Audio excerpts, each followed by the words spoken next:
We are in Ardèche, near Saint-Étienne-de-Lugdarès, in the hamlet of Les Houbacs.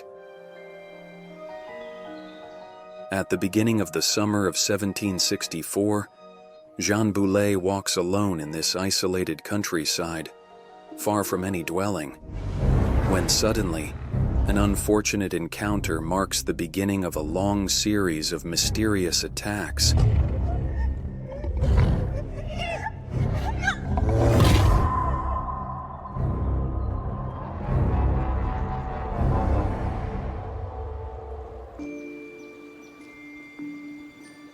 This is where the first official victim of the Beast of Gévaudan took place. Jeanne Boulet was killed and devoured by the beast on the 1st of July 1764. She was found in the evening at sunset. She hadn't returned home by then. Her parents and neighbors had to start searching for Jeanne, and they discovered her half devoured in a field, next to a pile of stones, according to the oral tradition of the region. The residents of the area are bewildered, disoriented, and panicked because they do not understand what is happening. A beast that attacks to feed does not tear apart her victim like that. There is an intention of cruelty, of savagery that seems abnormal from the start. Very quickly, in the same area as Jeanne Boulet, other attacks occur, in August, then in September. And each time there is talk of a ferocious beast that has been prowling these regions for some time. Something strange is happening in these dark forests. The first murder takes place in a province once called the Vivarais, now the department of Ardèche. Quickly, the attacks multiply over a larger territory, a little further west, in the Gévaudan, a region located in the Massif Central, which today largely corresponds to the region of Lozère. The one that is called the Beast of Gévaudan is spreading fear and panic. It can attack children, adults. It can attack isolated individuals. It can attack groups. The beast is there, in the fields, in the meadows, among the herds, in the wildest places or the most inhabited ones. Nothing seems to stop it. It is everywhere. It is nowhere. It's a beast of great speed, capable of covering 30 to 40 kilometers in a day. Sometimes it kills every day, and sometimes it even kills twice a day. Most of the victims are found partially devoured. The beast does not hesitate to sever an arm, to cut off a leg, to take away a piece of the body. We notice claw marks, and also the strength of the jaw, because the jaw of this beast is capable of crushing bones. It cuts off heads. Heads are found a few dozen or even hundreds of meters from the body. It scratches, it kills, it disembowels. There is a form of anatomy. The beast is almost an anatomist, dissecting its prey and its victims. The beast attacks the fleshiest parts of the human body. It can be the breasts, it can be the buttocks, it can be the bellies. And so the sight is particularly frightening and particularly traumatizing, and the priests, by the way, note it. And sometimes they can only bury a few human remains. The main testimony of these attacks, the parish registers. The priests record the burial acts and sometimes specify the cause of death of the deceased. But why do they refer to this mysterious killer confined to Gévaudan as a beast? The term beast is not completely innocent or neutral. It also has a basis in religion. God said to Adam, "You will rule over all the creatures of the earth." And so, an animal that attacks man goes against the divine decree. Under these conditions, the animal is no longer just a simple wild animal, but a bestia in Latin, meaning a beast. Today, we would translate it as a monster. A monster. That's how it is described by those who have seen it. The descriptions of the beast given by the survivors or witnesses of the attacks always describe roughly the same animal. This animal looks like a wolf, but according to them, it is not a wolf. It is a monstrous animal, hairy with reddish fur, a somewhat white-gray chest, and a huge tail that it always holds up, and a black stripe on its back. Almost everyone who sees the beast mentions this black stripe. It is a beast whose size can vary depending on its posture. Later on, descriptions say that the beast has the size of a 1-year-old calf. It has a head with small, upright ears, and a slightly flattened black muzzle and formidable fangs. It has frightening reddish eyes. There are also many descriptions of the beast rising on its 2 hind legs and moving like that with extremely large claws.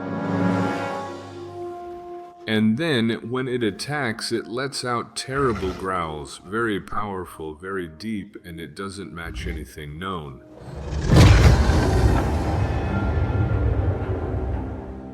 Those who survive this all report a great fright. They say it, they take the time to say that this fright even for some bedridden them for several weeks because they were so scared. None of us can imagine what it means to be attacked by a beast trying to devour you. A climate of terror, of psychosis spreads throughout the Gévaudan. People are afraid to go out, people are afraid to go to work, people are afraid to send their children to tend the herds. As soon as night begins to fall, the peasants are locked in their farm. Extra locks are put on. The door is blocked with beams, because they are terrified by this Beast of Gévaudan.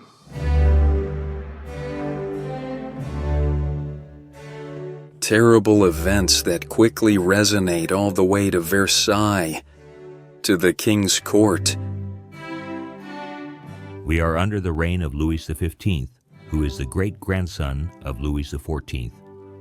He is 54 years old at that time, a secretive, shy, and truly very cultured man, passionate about science. He is astonished by the news that arrives.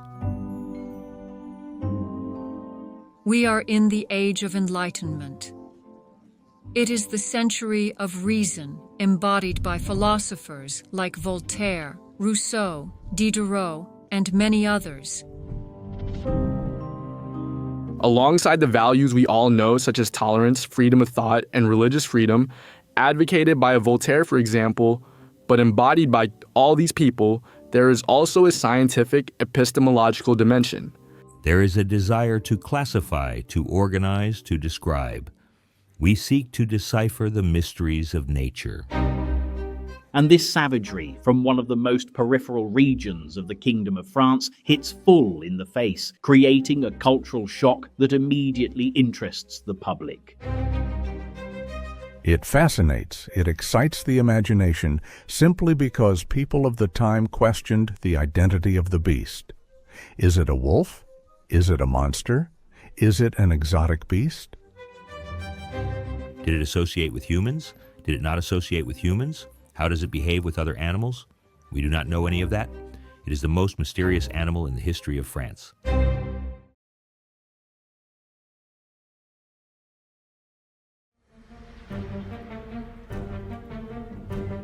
This very poor territory is an ideal hunting ground for the beast, capable of covering dozens of kilometers on this rugged terrain.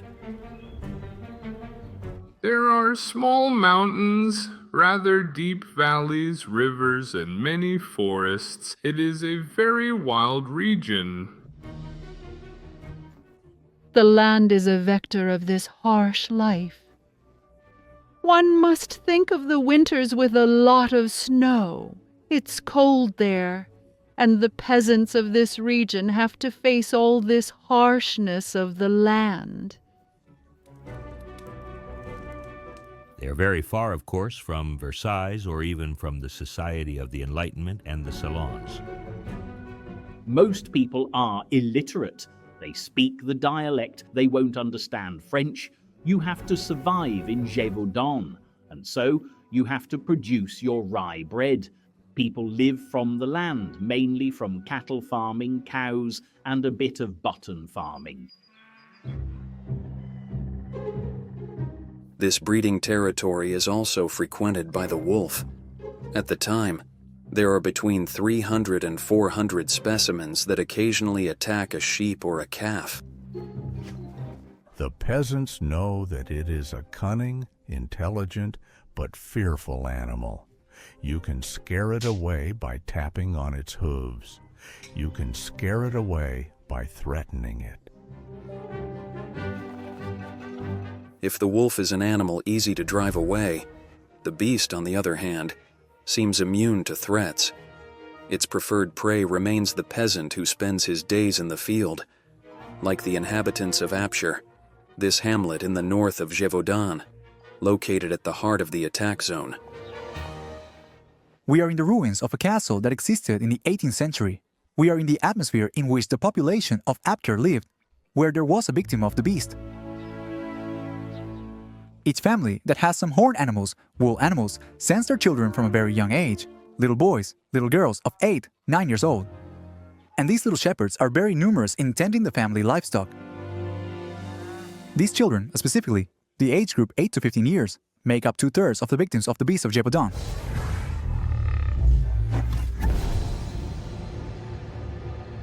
Today, if we knew that outside, there, behind our walls, there was a creature attacking and killing children, we wouldn't take them outside.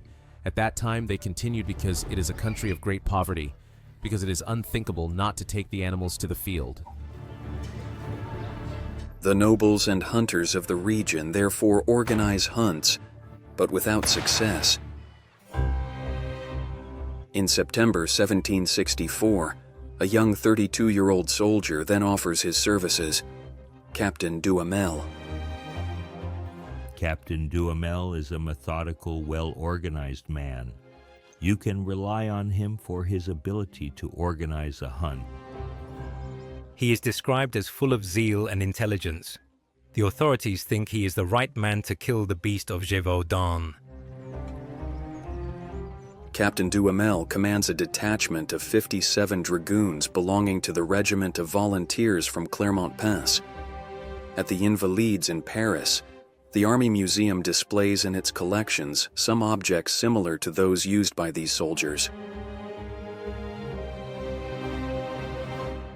Here we have weapons and a hat that are typical of what the cavalrymen and dragoons wore and used in the 1760s. So we have a carabiner, a sabre, and a brass helmet with a leather band. It is a distinctive mark of these troops, and they are very proud of it, to the point that they wear it all the time and everywhere. They still need to be reminded to uncover their heads when entering a church, even if they have this type of helmet. This helmet is also a great source of pride for those who wear it, because it is a sign of belonging to the elite soldiers of the army. The volunteers of Clermont-Prince are light troops, mixed units composed of infantrymen and cavalry. These units are specifically created for reconnaissance, harassing the enemy, for what is called guerrilla warfare. They are somewhat the ancestors of today's commandos. They are good walkers, they are good shooters, they are very disciplined. They are not trained for hunting, that's for sure, but they have all the necessary qualities to try to control a territory, to intervene to target an individual, and in this case, a beast. It can definitely do the job. They are professionals in tracking or following an enemy. So it's really an interesting choice of troops for that. Duhamel and his dragoons thus engage in a relentless battle against the beast in the Mercoeur forest. He commands the hunters and peasants requisitioned as beaters. They decide to comb the country, to organize watches in shifts like the military does. But they have a big disadvantage, which is that they don't have hunting dogs. Hunting without dogs is complicated. From the moment they arrive at a place, they receive a warning that the beast is elsewhere. They are told that the beast is no longer there. The beast is also a solid animal, clever, lucky, yet cunning, which easily finds hiding places and can go very far, very quickly, without being seen or pursued. Many hiccups in this hunt and these drives perhaps point to the problem of how to relay information over this vast area.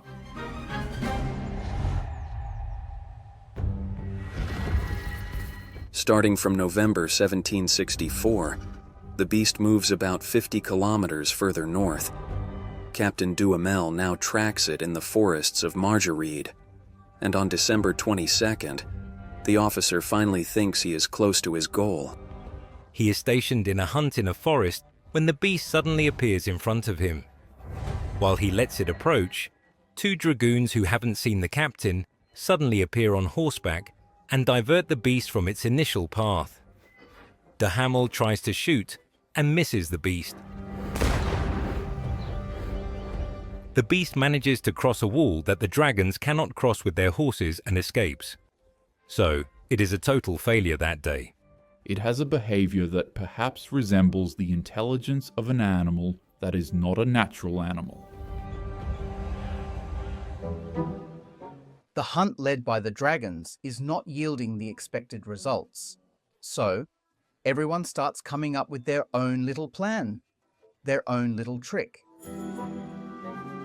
First trick: lie in wait at night in front of a victim's corpse. It's a failure because the beast never returned to the scene of its crime. As the beast attacks girls and women, Captain Duhamel goes to the farms and says, "Don't you have an old dress?" And he dresses his men as women and has them walk around a bit in nature like that, with the pistol hidden under the dress. The beast is not stupid. It senses that it's a male and therefore does not attack.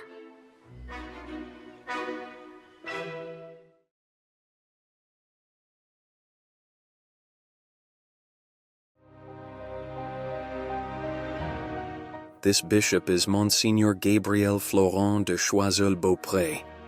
In 1764, he has been at the head of the Diocese of Mende for more than 40 years. Choiseul-Beaupré is a cousin of the Duke of Choiseul, who is practically the Prime Minister of Louis XV.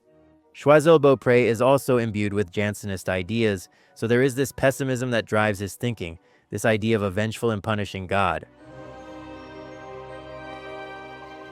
The bishop exercises his power from the Cathedral of Notre-Dame-et-Saint-Privat in Mende, the main town of Gévaudan. He is the highest spiritual authority in the region, but not only that. He also has, and perhaps even more so in Gévaudan than in other dioceses, political power, which is to say a power granted to him by the king, making him the Count of Gévaudan. So he is the most powerful figure in Gévaudan even in the 18th century. On December 31st, 1764, the bishop publishes a mandate, an official text, in which he presents his own interpretation of the beast's attacks. This mandate will be read, or at least relayed by the bishop himself at the cathedral and by all the clergy in the parishes of the diocese. The bishop clearly states that the attacks of the beast are the manifestation of divine punishment. The punishment of God for the sins that the faithful might have committed. He particularly noted that religious education was lacking. It is also the somewhat dissolute morals that he attributes to the women of the time. They lack modesty and decency. The bishop wanted to make an impact with strong words, quotes from the Old Testament, references to these vengeful beasts. It can take the form of a serpent, a lion. The goal was to create an almost anxiety-inducing atmosphere.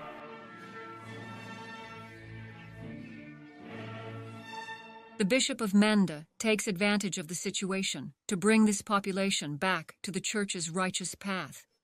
It is the obscurantism of the Church in all its splendor. He exploits the beast, and it's not complicated. In this case, it's perfect for exploitation. It accentuates the mysterious satanic nature of this beast, and the beast is considered almost as the apocalypse beast. And it increases the terror in the region because it is not just an unknown beast, it is a punishment sent by God. This apocalyptic vision of the bishop also revives popular beliefs and superstitions among the peasants. They believe in sorcerers. They believe in soothsayers. They believe in the prophecies of Nostradamus. There is talk of werewolves. There is a description of a man who dives into a river and comes out changed into a wolf. The heads of the werewolves elongate, take on the snout of a wolf. Their ears become pointed, and they howl like wolves and are capable of killing and devouring. So, all this imagery of the werewolf, which could have been treated as mere fantasy, gains a form of reality with the spiritual endorsement, the bishop, that it would not have had otherwise.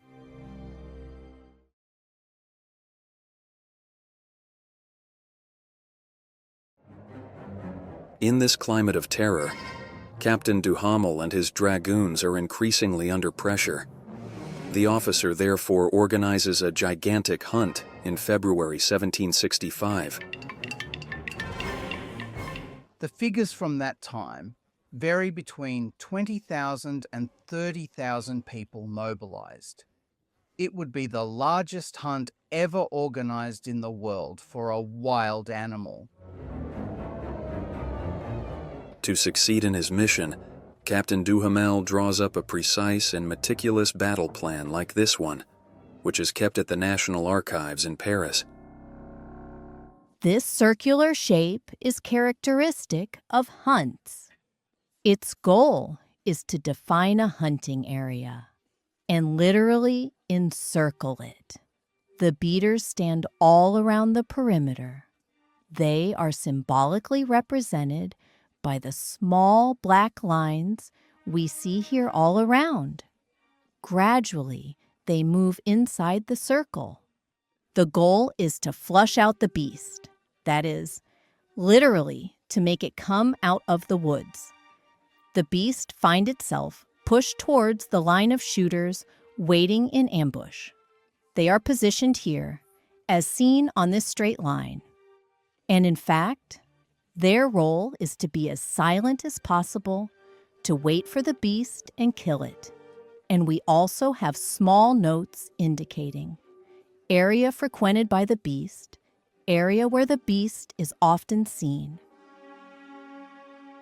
The shooters had to wait until the beast was very close to them to be able to kill it for sure. On paper, Captain Duhamel has planned everything. But on the ground, with the cold, snow, and fatigue, the course of operations is quite different. Result: 0. They see wolves, boars, foxes, but no beasts of Gévaudan. So it's a total failure. The peasants are quickly exhausted from being called upon for hunts that last for hours, making them cover kilometers. Of course, it affects their health and their morale. as well. The dragoons are accused of ruining the crops with their horses. The peasants are completely fed up with these people who supposedly come to save them, but who actually impoverish them even more. From that moment on, it was over for the dragoons. Mr. Duhamel and his troop would leave Gévaudan and would not return.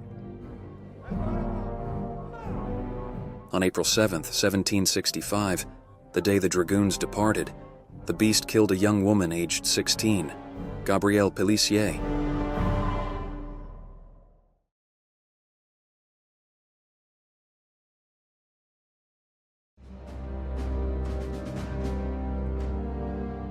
Since the mid-18th century, the reign of Louis XV has been severely tested, and the Beast of Gévaudan is not the king's main concern at that time, because at the beginning of this affair, France is just emerging from the terrible 7 Years' War.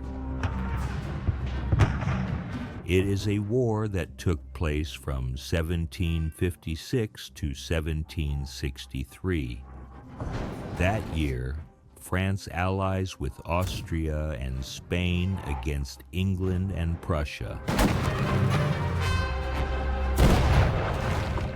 France lost Canada, also lost trading posts in India, and only kept a few trading posts such as Martinique and Guadeloupe.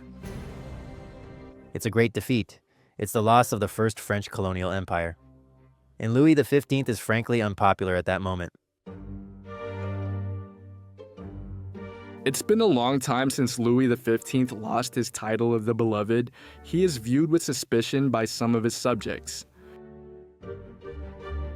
The king lives secluded in Versailles, and it seems like he spends his time with mistresses.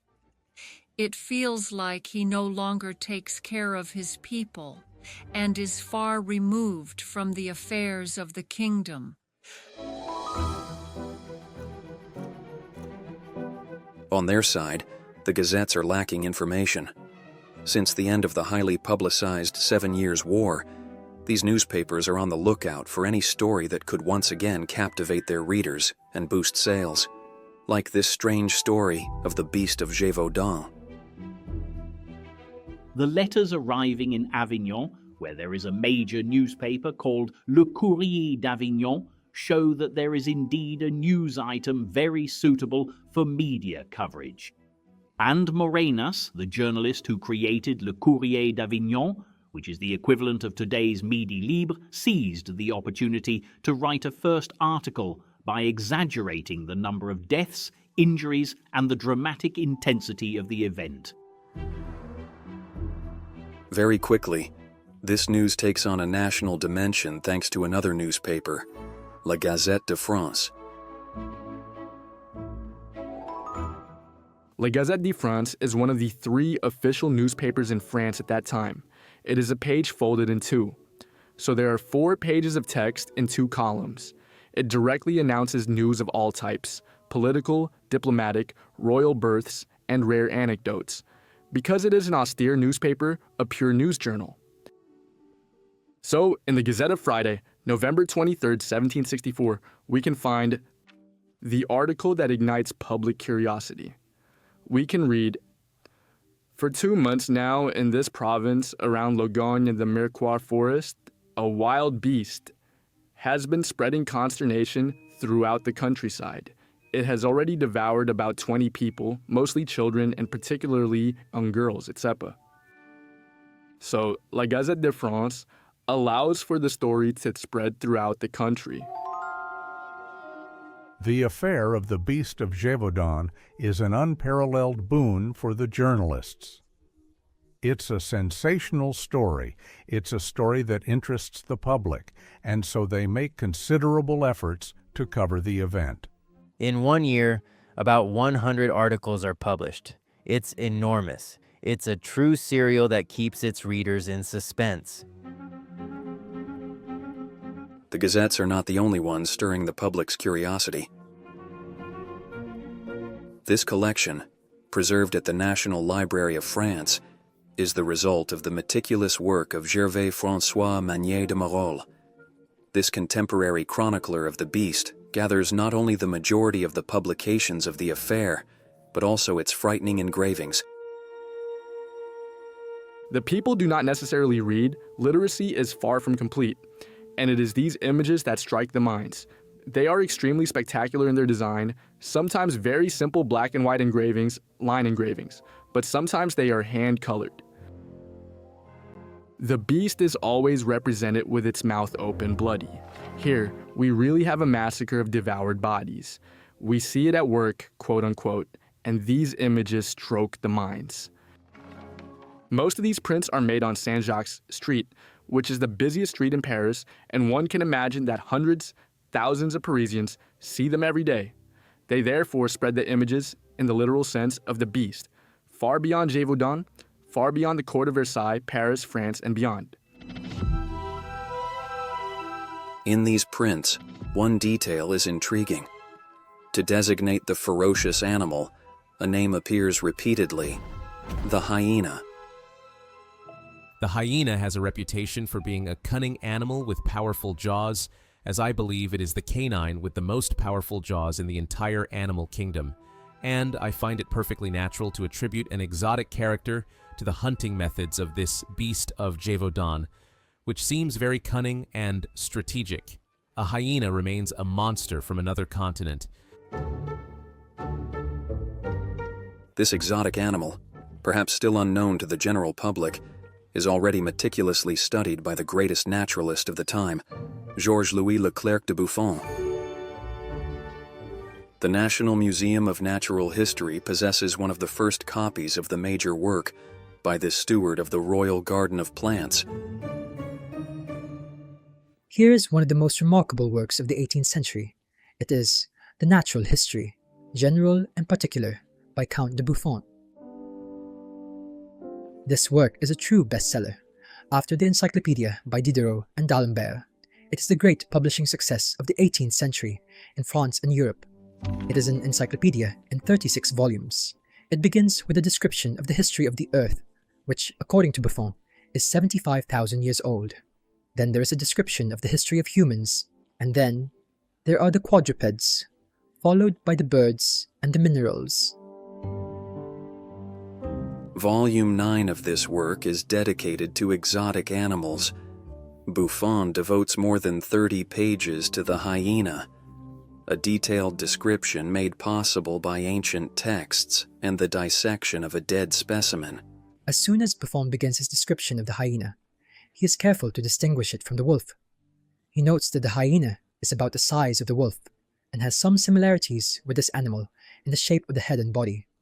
But it is, he says, a very different species.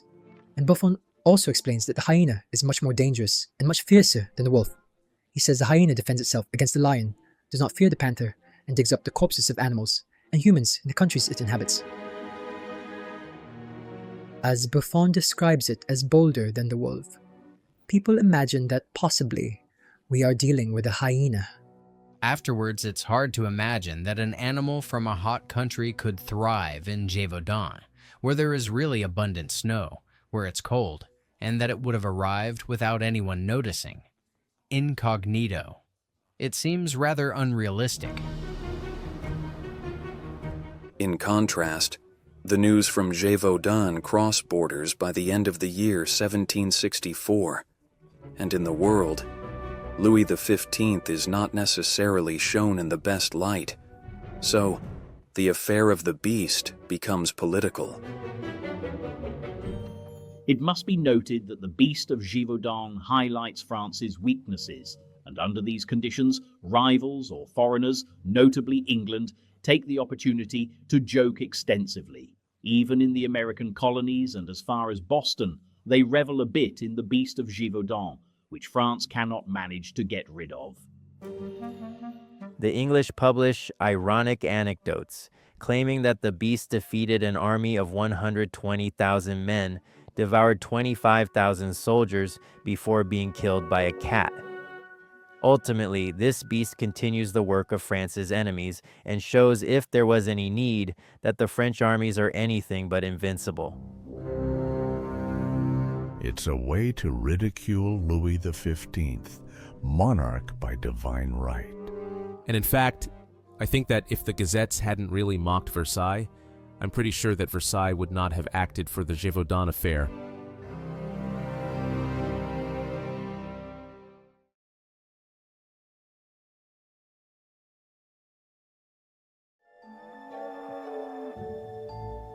On January 12th, 7 children accompany a herd on a pasture, led by the oldest among them, named Jacques Portefaix, a young teenager.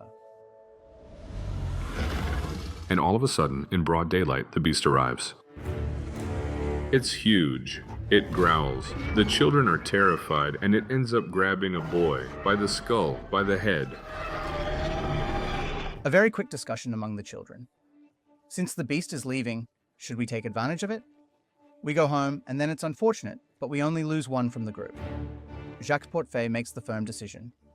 No. We will rescue our comrade or perish with him. And the boy reveals himself to be an exceptional leader. He remobilizes his troops who drive the beast into a bog where it sinks. They aim for the eyes and stab the beast again and again. And it works. The beast abandons her prey and flees, and so everyone is alive. 7 little children from Gévaudan scared away the beast and saved everyone. Portefaix is considered a hero, and the king himself is informed of this feat, of this courage. He is given a pension, 300 livres as a reward. Even better, the King of France paid for Portefaix's studies out of his own pocket, and then he became an artilleryman in the French army. If the courage of this young boy is rewarded, the beast itself remains elusive. The king now wants to attract the best hunters in the kingdom.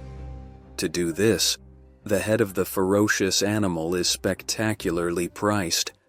Desperate times call for desperate measures. One province offers 200, the other province offers 200. The Bishop of Mende gives 1,000 livres. The states of Languedoc, 2,000 livres. The king outbids. He gives 6,000 livres. They finally reach a total somewhere between 9,400 and 10,000 livres offered to anyone who would kill the Beast of Gévaudan. It's totally unprecedented. That represents 30 years of a farm worker's salary, provided he works every day of the year, which never happens. The consequence is indeed the arrival of hunters from all over the world, first from France and then from other regions of Europe, each with their own method. We see there this sort of Wild West dimension and international bounty hunting that the beast gave rise to. And the best example is the Denvils, who came from Normandy, lured, attracted by the extraordinary amount of these bounties. The Denvils, father and sons, are wolf hunters. In other words, professional wolf hunters. On February 2nd, 1765, they received the official agreement from the king to go to Gévaudan and take charge of the hunt for what he then believes to be the wolf of Gévaudan. Mr. Denvils' father knows wolves. He knows how to hunt wolves, and he has a hunting record of over 1,000 wolves. 1,200 wolves, I believe. It is important to be aware that at that time in France, there were plenty of wolves that were a threat to the herds, and so the directive was to get rid of these wolves. Therefore, there were hunters whose job was to kill the wolves. Since the 16th century, wolf hunting has been regulated by an institution called the louveterie. At the Château de Gien, the most essential tools for hunters to succeed in this famously difficult hunt are still on display today. The essential element for hunting the wolf is mainly to protect the dogs, since they are the ones who do all the work. So here is a dog collar that was put around their neck to prevent the wolf from jumping at their neck and actually killing them. Since a wolf's jaw has a strength of 150 kilograms per square centimeter, so these spikes were very sharp to injure the wolf and prevent it from killing the dogs. You could also have the trap, what we call wolf traps. So these are two half circles that you open, between which you slip a piece of meat. And once the wolf came for this piece of meat, the trap would close on its head because it's the wolf's head that is caught, not its paw. If it was the paw, the wolf would manage to leave alive and whole. With the head, it remains stuck. And the element to finish the hunt is the hunting knife with a very sharp blade, since it was necessary to pierce the animal's skin and cut off its head.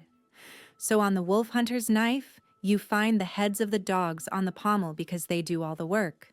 But you especially have on the sheath the emblem of the wolf hunter, which is a wolf's head.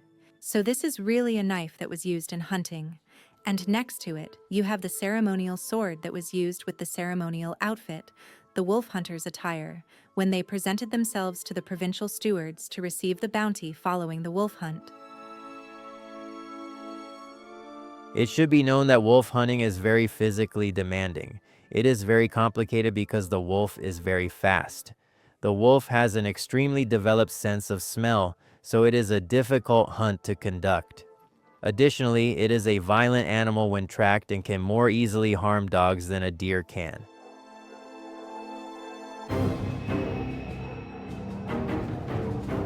In Gévaudan, after a few weeks, the Denvils impose their hunting technique, but in vain, as the gentlemen are confronted with the reality of the terrain. Very quickly, I think they wanted to go back to Normandy, because the geography of Gévaudan is not the geography of Normandy at all. It's not at all the same landscape, and therefore, in my opinion, not at all the same way to organize drives or to hunt. The Denvils, it's undeniable, they kill wolves. But since the deadly attacks continue, they are attributed a failure because they can't kill the beast or the monster that eats shepherds and shepherdesses. A fiasco compounded by the disdainful behavior of these wolf hunters towards the peasants and the local nobility. After 5 months of highly contested hunting, the Denvils are finally dismissed by order of Versailles, a disgrace difficult for these men to accept. It is said that they leave Gévaudan with tears in their eyes. They were famous, but they failed. When they realized how elusive this beast was, that it escaped the hunt, that it had previously escaped the hunts of all the peasants led by the local notables, I think they understood that they were not up to the task. The father, to explain his failure, he reportedly stated that he had not dealt with a wolf, but with an extraordinary beast. In trying to save their reputation, did the Denvils also contribute to the fantastic myth of the Beast of Gévaudan? Who will then be able to deliver Gévaudan from this monster?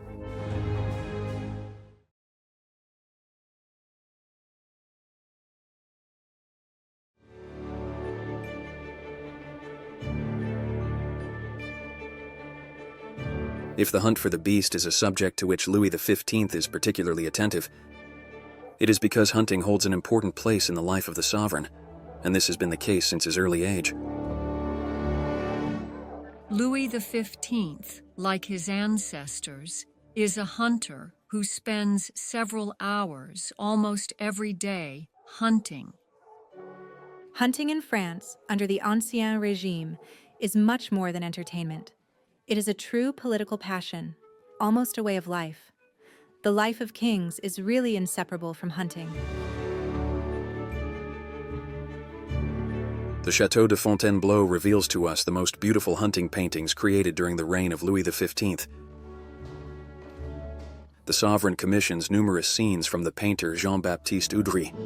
Among them, a majestic series titled The Royal Hunts of Louis XV.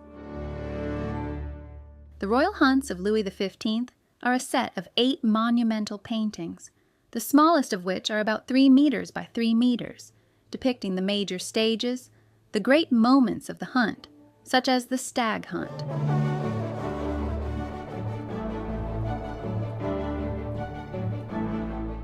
And each time, we see the king actually participating in all the stages. We indeed depict the king being booted, the moment when he is helped to put on his boots, at the moment when he is given the report on the animal that will be hunted. We see him leading the bloodhound himself. You see this extremely elegant posture. It almost looks like a dance step in the way he holds the bloodhound's leash.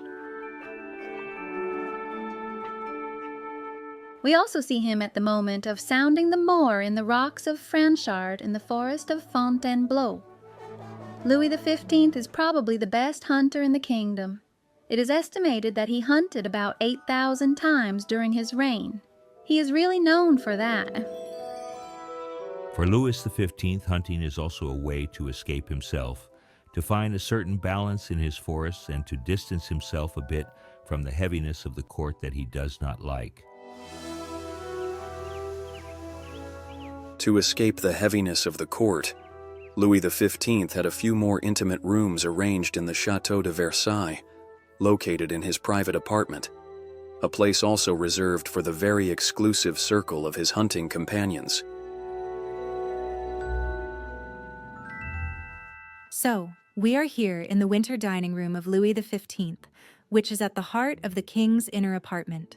And it's a dining room called the Return from the Hunt, because it's here that Louis XV hosted suppers after hunting days, inviting 15 to 20 people, a few hand-picked courtiers, who came through a private access, which was the sovereign's private staircase, notably with a railing adorned with his monogram.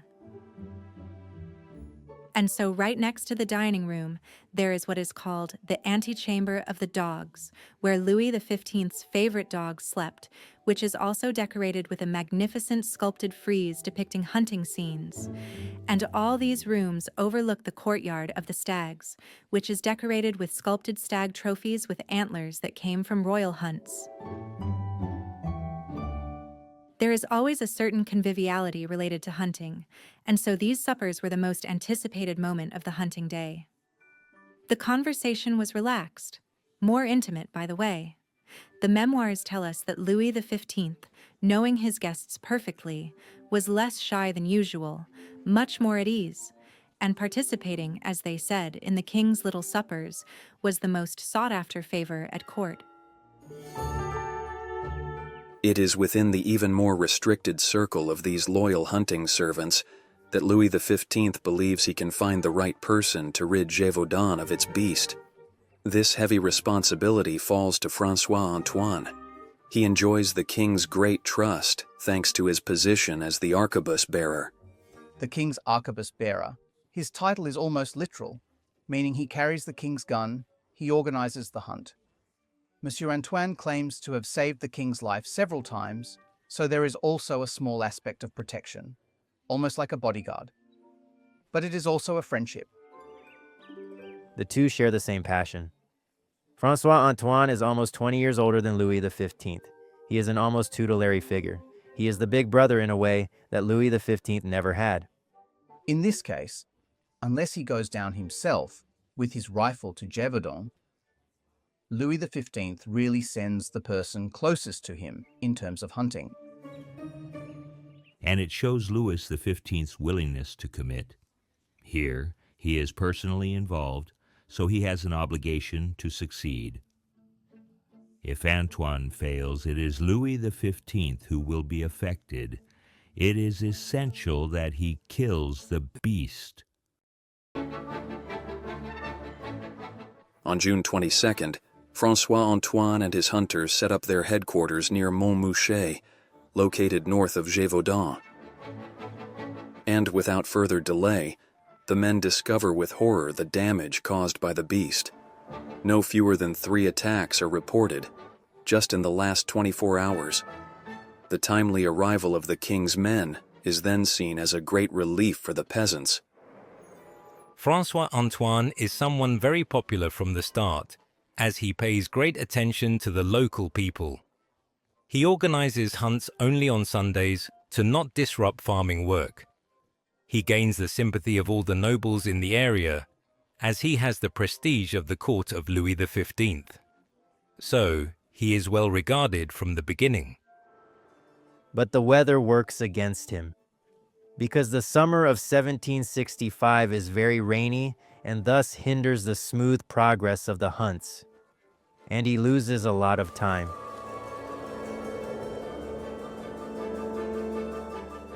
Terrible weather is not the only thing causing trouble for François Antoine. The beast is also behaving strangely towards its new hunter, like on the 9th of August, 1765. The presence of the beast was reported to Mr. Antoine. So he sets off with his troops to follow the beast. He asks the people he meets, "Have you seen the beast pass by?" "Yes, it went that way." The trail of the beast is lost. The hunt must be interrupted. Mr. Antoine returns to the Château du Bessay. When he arrives, he starts writing the report of his hunt. He writes what happened during the drive. So in his letter, he writes, "I put down the pen because I hear noise at the foot of the castle." He hears screams, howls, and he is told that the beast has just attacked a young cowherd woman of 20 years. They try to pursue the beast. The dogs are set on the trail, but a storm arrives and everything stops because the beast manages to escape. So this beast is afraid of nothing. It even seems like it's taunting him. It comes to taunt him under the walls of his castle. It's quite astonishing. Barely 2 days later, on August 11th, a most epic battle is reported to François Antoine. It takes place not far from the village of Auvers, where a statue today commemorates this heroic episode of the young Marie-Jeanne Vallet. That day, a Sunday morning, Marie-Jeanne Vallet goes to a neighboring farm with her sister Thérèse. The beast leaps up and stands on its hind legs to grab the young girls by the throat. Marie-Jeanne doesn't hesitate. She takes her spear and thrusts a bayonet into the beast's chest. The beast lets out a loud cry and runs away. According to the oral tradition of the area, this spear might be the spear of Marie-Jeanne Vallet. We are not 100% sure. However, what we are certain of is that this spear indeed dates from the 18th century. It has been examined, it's sharp and it's cutting on the edges. Then it's made with scythe blades. Imagine a lance strike like that. It would cause a very significant wound. François Antoine wrote in his report that there is blood on Marie-Jeanne's lance. He mentions 3 inches of blood, which is about 7 centimeters of blood. So the lance did indeed enter the beast's chest. He hopes that with this blow, Marie-Jeanne has killed the beast. But it's not the case. After a 4-week truce, the carnage resumes. François Antoine is alerted to a new tragic death. A 12-year-old girl whose body is found torn apart. Nothing helps. Despite the injuries, despite the exhausting hunts by the arquebus bearer, the beast remains invincible. We are in September. Winter is coming, and Mr. Antoine is starting to panic. He has not managed to kill the beast. He, the providential man, the king's man, the one on whom all the responsibility rests, he feels very, very uneasy.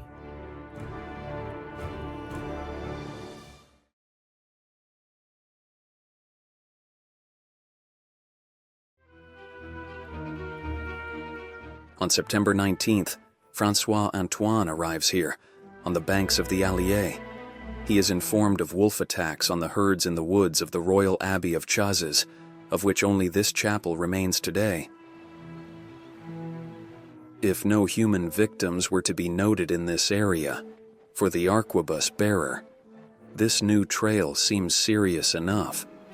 Thus begins the famous hunt for the wolf of Chazes, a pursuit conducted by about 50 people.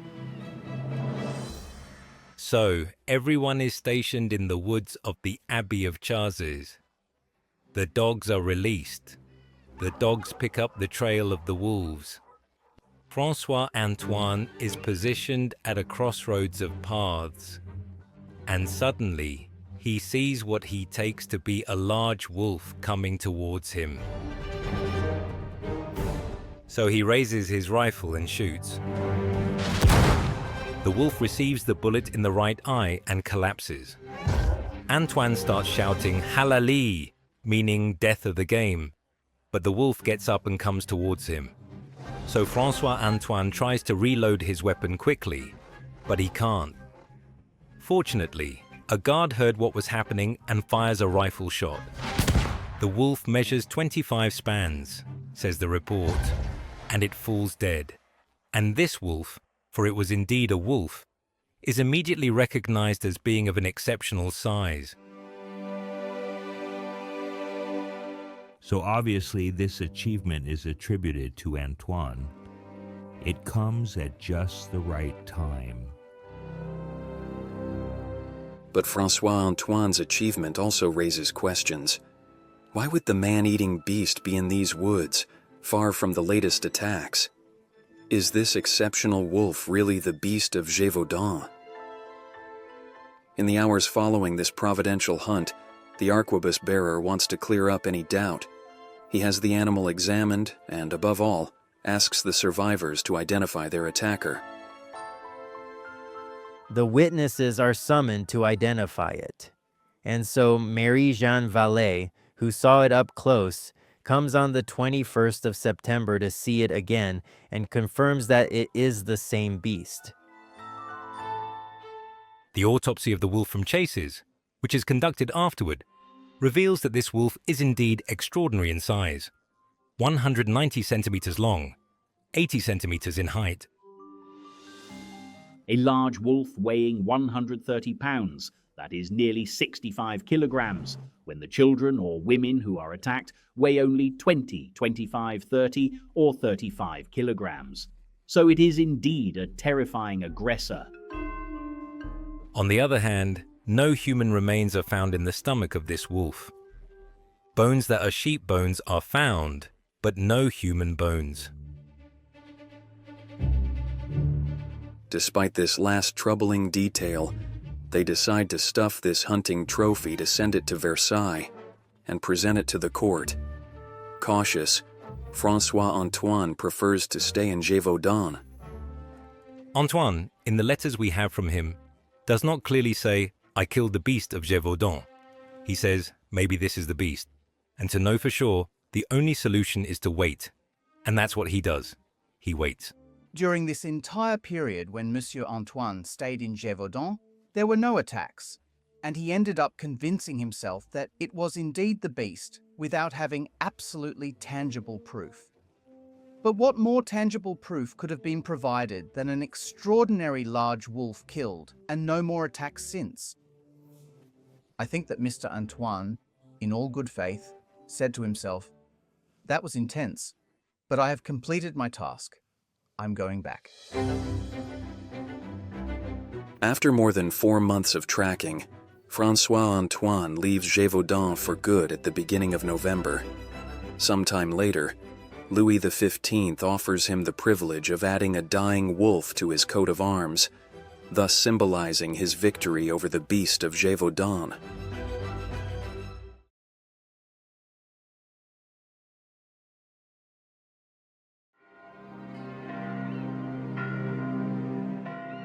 On December 21st, 1765, the church bell of Lorcière announced a new attack.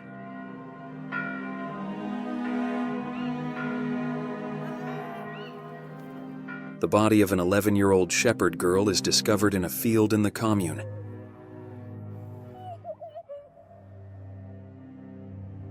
Was François Antoine's wolf the real beast? In the village of Lorcière, a man does not believe it for a second. In the church behind me, there is an abbot named Abbot Ollier, the village priest, who is trying to raise the alarm to say that the beast's attacks did not actually stop with the destruction of the great wolf of Chazes, but have resumed with great intensity and very, very strongly in December 1765.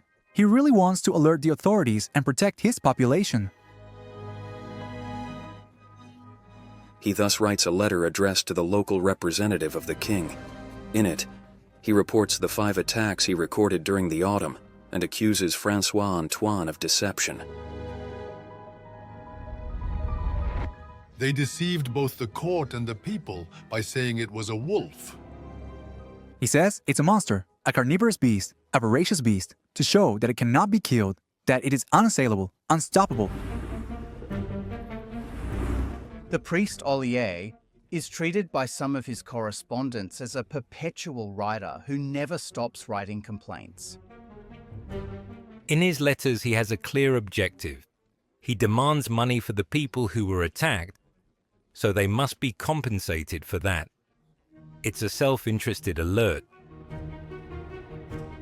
The priest's message therefore has no effect and finds no resonance with Louis XV, especially since for the king, the affair of Gévaudan is settled. He doesn't want to reopen the case. It's no longer possible, it's unthinkable, since the king has also rewarded his arquebus bearer. That would mean the king was wrong, but the king cannot be wrong unless he admits it himself, which is far from being the case. The press was also less interested in Le Gévaudan because there were far fewer hunters, there were no bounty contests, and the topic was now overdone. And at the end of the year 1765, the king has other concerns.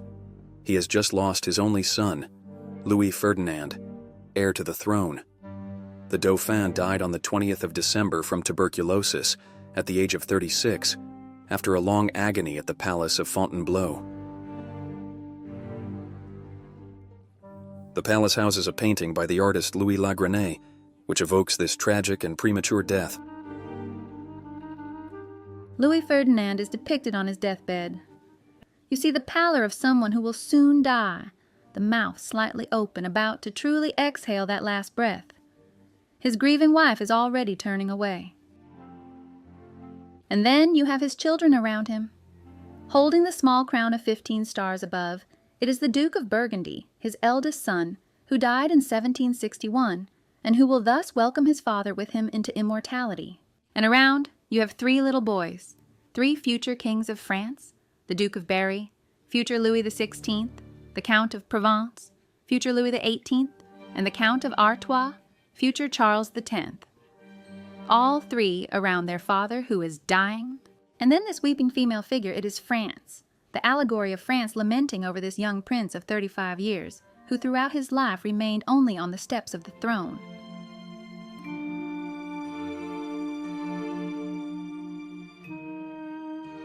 Louis XV is all the more struck by the death of his son, as he himself is approaching 60. And if he were to die, the crown would pass to a child, and it is very difficult to become king under those conditions.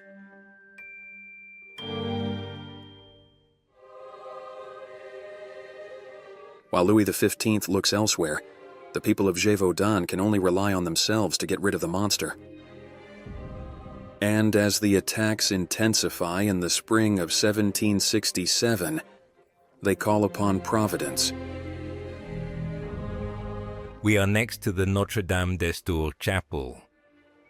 This chapel was built in the 12th century and is on a rocky promontory overlooking the Seugne Gorge. The Seugne takes a little detour at the bottom, which is why it's called Notre-Dame des Tours. In the month of June 1767, a first pilgrimage was organized here to request the deliverance of Gévaudan. We can imagine hundreds of people arriving in procession and coming together to pray to the statue that was in this chapel to ask for the deliverance of the country from this beast that had been devouring people for 3 years.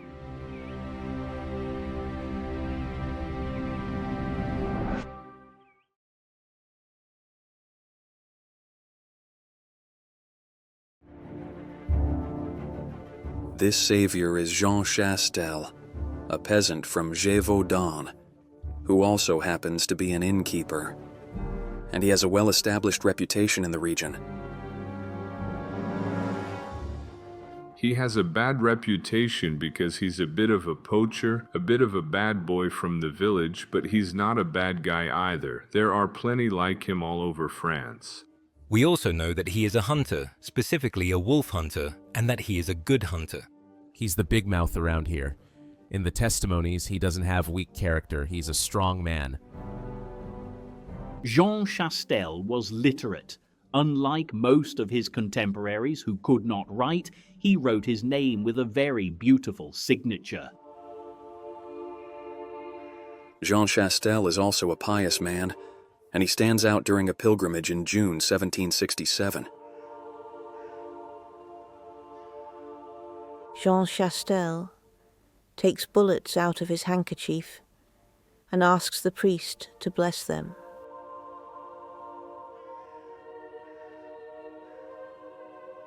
It was said in novels that these were bullets made from melted Virgin Mary medals or from melted silver medals. It is not true, but we can clearly imagine that Jean Chastel had bullets blessed. Did Chastel swear that day to put an end to the beast? We can assume so, because a few days later, he is among the 12 hunters recruited by a young 19-year-old noble, the Marquis d'Apcher. He organizes a new hunt on the evening of June 18th, 1767, after an attack by the beast. The 12 hunters recognize the tracks of the beast. They see that the beast is heading towards Montmouchet. They follow the tracks in the middle of the night by the light of the lanterns' torches.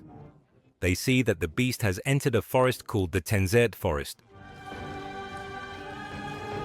The hunters and beaters position themselves all around this forest. This time, the beast must not escape them. The next morning, Jean Chastel is lying in ambush at the place called Saunier d'Auvers. Jean Chastel didn't position himself there by chance. He knew how to recognize what is called a game post, meaning a place where game pursued by dogs is likely to pass. The legend says that at that moment he was reading the Litany of the Blessed Virgin Mary. The signal to really attack the beast is given around 10:15 in the morning. The beast first confronts the dogs, it turns to devour one, and the path it takes is where Jean Chastel is positioned.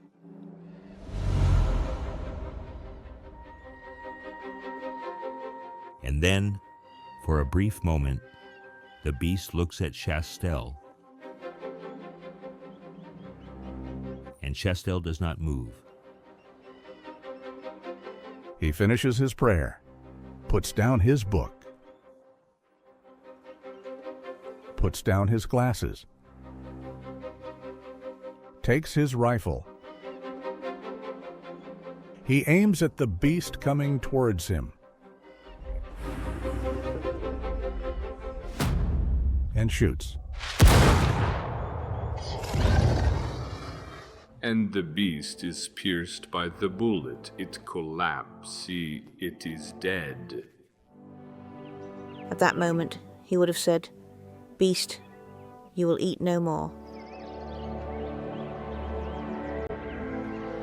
It was truly the Beast of Gévaudan, since from June 19th, 1767, the beast no longer attacked. It appeared as if emerged from the jaws of hell and then disappeared completely.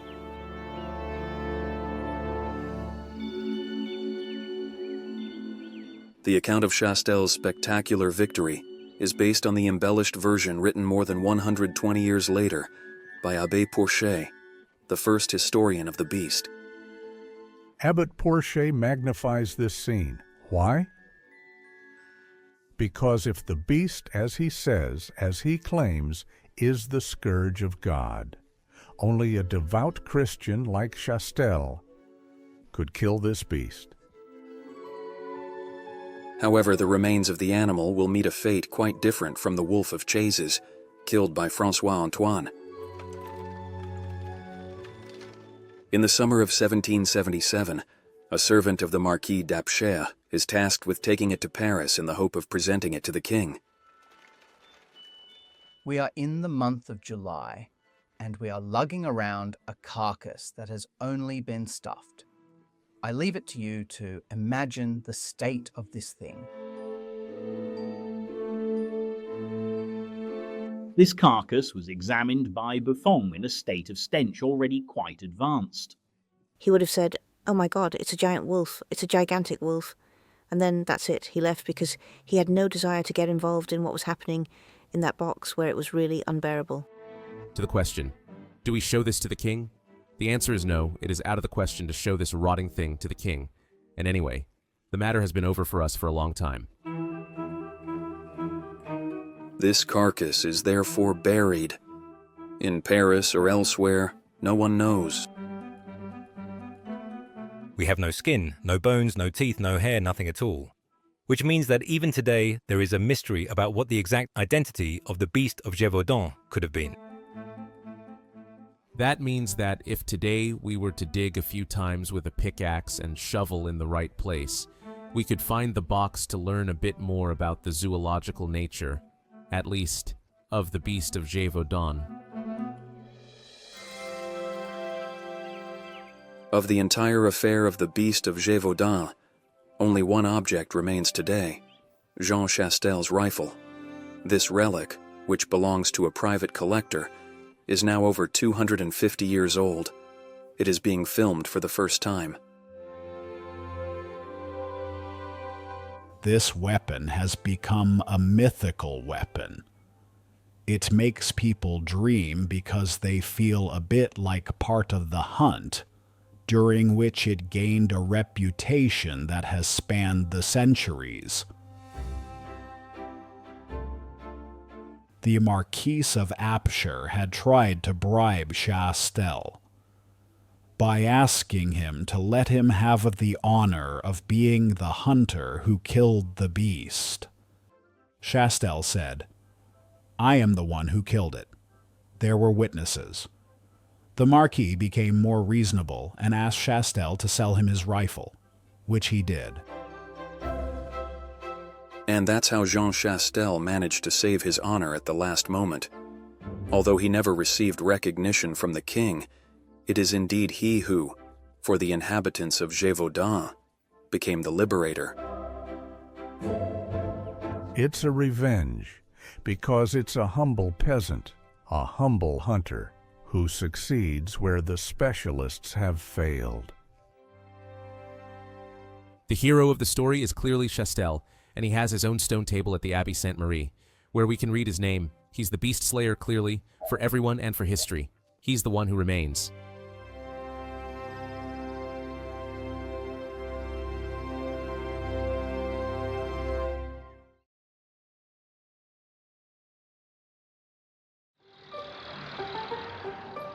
It was at the beginning of the 20th century that the idea emerged of a man being involved in the beast's massacres. In 1911, nearly 150 years after the Gévaudan affair, Dr. Puech, a physician from Montpellier, even argued that the beast never existed.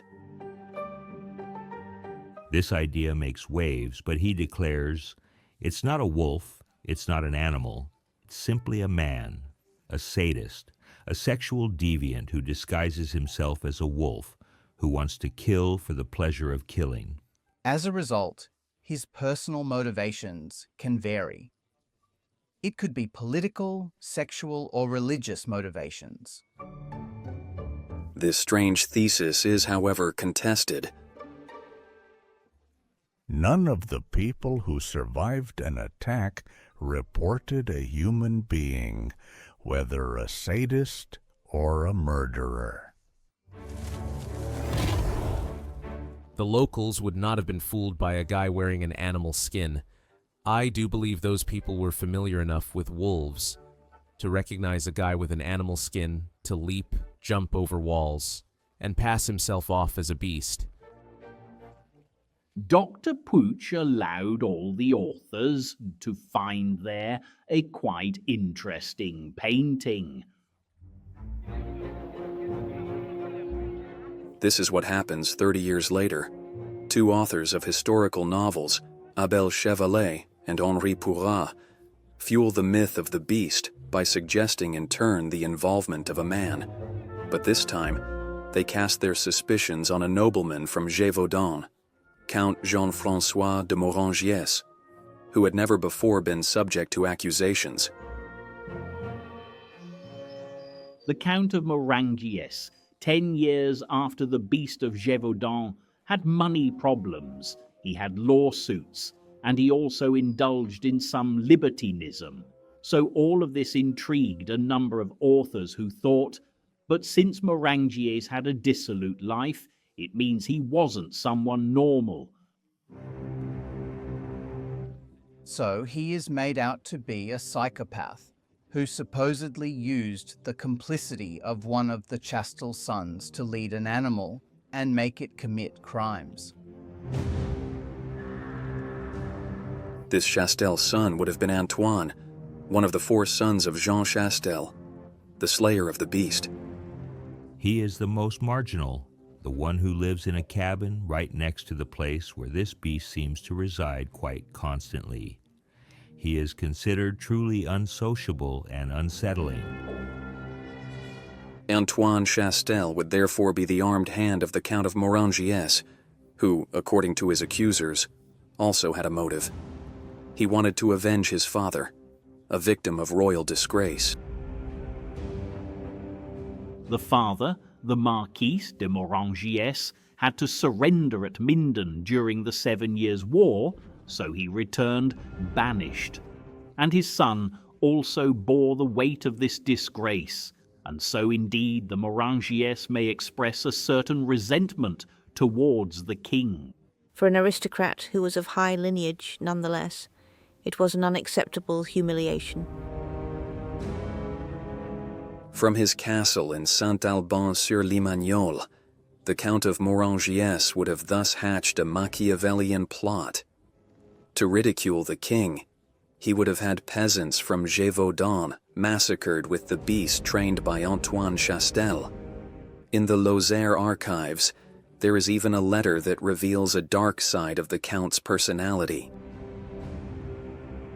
This letter is the letter from the brother to the Count of Morangiès, and it contains this passage. Our father fears that you might take some violent action on this occasion. He has tasked me with doing everything to dissuade you from the plan you have. Executing it would drive him to despair. This passage shows us that the Count's brother is trying to dissuade him from carrying out this violent plan against the king. But is this letter enough to prove that Morangiès was the killer of Gévaudan? Certainly, he was a violent character, but all this does not necessarily connect this person to the beast affair, and nothing allows us to assert that he could have raised a ferocious beast capable of killing.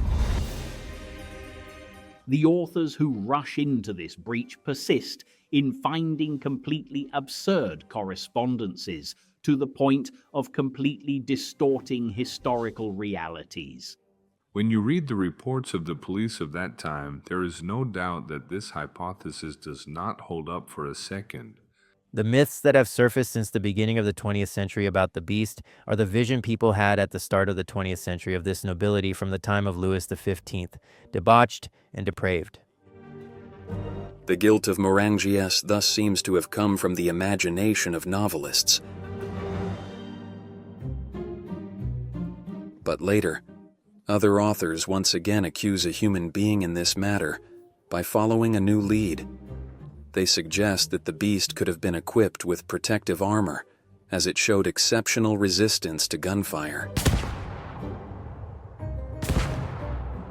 They They talked about a boar skin that was supposedly tied around his body with straps.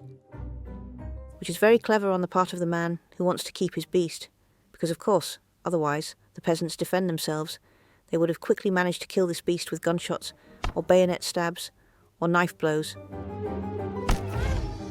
Personally, if someone were to shoot at me in the woods, I wouldn't put a boar skin on my back. As far as I know, boars are not immune to harm.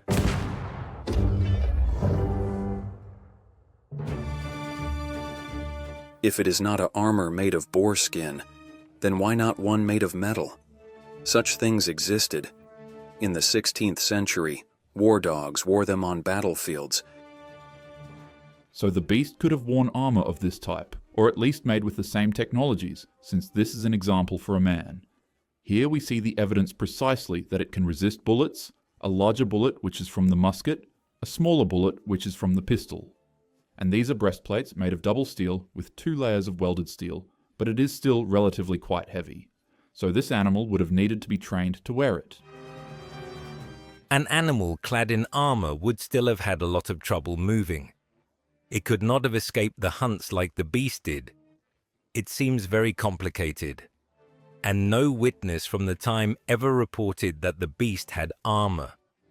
People in the 18th century were neither crazy nor blind. At one time or another, it would have been seen. It would have been described. That is not the case.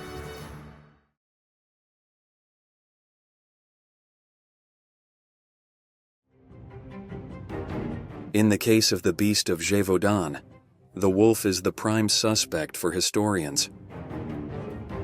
First, the beast is not a single beast. The beast is several wolves. Whether there are 4, 5, or 6, it's likely. One might think that these murders were committed by a few packs of wolves scattered over a very large territory. The vast majority of the attacks were carried out by man-eating wolves that found particularly profitable food resources. We experienced a terrible famine because of rotten winters, rotten summers. At that time, there are accounts of wolf attacks, killing shepherds, shepherdesses, cowherds, and cowherdesses. When prey is scarce, the wolf sometimes approaches humans. At night, it enters villages. In all wild species, there are animals that are more curious or bolder than others.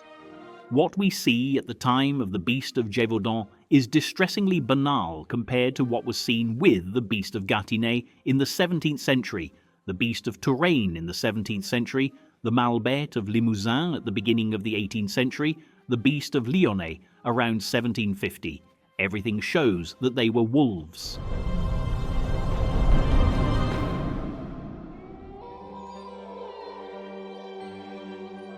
For centuries, the wolf was demonized, hunted, and eventually exterminated. But for 50 years, with its return to France, the perception of this animal has changed. Today, it is a protected species that can also be admired in zoological parks like the Gévaudan Wolf Park. For me, the wolf is not guilty. It's obvious. If, in 1764, they were able to ask a child alone to stay and protect a flock of sheep when there were wolves in great numbers, it's because they already understood that the wolf did not attack humans. All the prey the wolf hunts are quadrupeds, and in fact, the bipedal position, ours, does not exist in their hunting repertoire. And what if it was rabid wolves? A hypothesis also dismissed by this specialist. Several people who may have been attacked were injured. None of them developed rabies. So the hypothesis of a rabid wolf cannot be considered. Not to mention that a rabid animal has a very short lifespan, whereas this beast struck for about 3 years. At the end of the 1950s in Paris, a historian gets hold of a document that has been dormant for nearly 2 centuries at the National Archives. It is the autopsy report of the animal killed by Jean Chastel. perhaps a lead to identify the beast. It is called the Moran Report, after the royal notary who wrote it. We have 33 measurements of the beast. We know everything: the length of its teeth, the spacing of the teeth, the ears, the paws, the weight of the animal, its color. We have all the measurements, so we can see exactly how the beast is made. That's why I had the idea to have it reconstructed, and no one had this idea in 250 years. This reconstruction is currently on display at the Château d'Orfouillette in Lozère. It is a resin sculpture made by about 30 artisans. It closely follows the Marine Report specifications. One of the great achievements of this work is that when we are faced with it, we don't really know what we are dealing with. We are in doubt, just like the protagonists of the time: a dog, a wolf, a hybrid, something else. We have the right to ask the question. The main argument in favor of the dog is the large heart-shaped white patch on the chest. Wolves can have white in this area, but here, the patch seems very well defined, which doesn't quite match with a wolf. But after that, everything else tends to argue for the wolf. In terms of the head, we have very strong muscular masses. They removed 6 pounds of muscles from that area, which is really colossal and cannot be found in dogs. Similarly, the teeth are extraordinarily large. The canines measure 3.6 centimeters, which is really very significant. In all the wolves we know of today regarding the size of the teeth, we find none that beats the beast. My conclusion is exactly the same as in the Marin Report, which means that this animal seemed to us to be a wolf, but an extraordinary wolf. It is simply an exceptional specimen. The beast is therefore identified, or not quite. Every time we want to talk about this beast, it's a wolf plus, it's a wolf but, and there aren't 50 solutions. It's a wolf-dog hybrid, a crossbreed that nature can sometimes offer. The hybrid is torn between the natural shyness of the wolf and the natural aggressiveness of the dog, which can result in unstable, even dangerous individuals. So of course, the possibility of the hybrid being the Beast of Gévaudan makes sense. I think it's a hybrid between a wolf and a dog descended from the Roman army's war dogs. These combat dogs were used to be released on the troops they were fighting against. They were fierce beasts trained to attack. What gave me this clue is the heart-shaped mark, the white mark on the beast's chest. This mark was one of the trademarks of the Roman army's combat dogs. One can find equivalent arguments to defend the wolf, the dog, or the hybrid. The story would lose its interest the moment a consensual solution is reached. The mystery remains unsolved. This still contributes today, more than 250 years after the event, to the writing of the myth. The Beast of Gévaudan is undoubtedly an endless source of development for our imagination, but it is the part of freedom that humans have always wanted to maintain in relation to reality. It questions us and questions our relationship with nature and our relationship with wildlife. It's a news story, the Beast of Gévaudan. It's not a myth, it's not a legend. People always say the legend of the beast. No, it's a news story. You could really get devoured just by stepping out of your house. I think that's also what makes the Beast of Gévaudan a step. It's a real horror movie, confirmed, right here at home.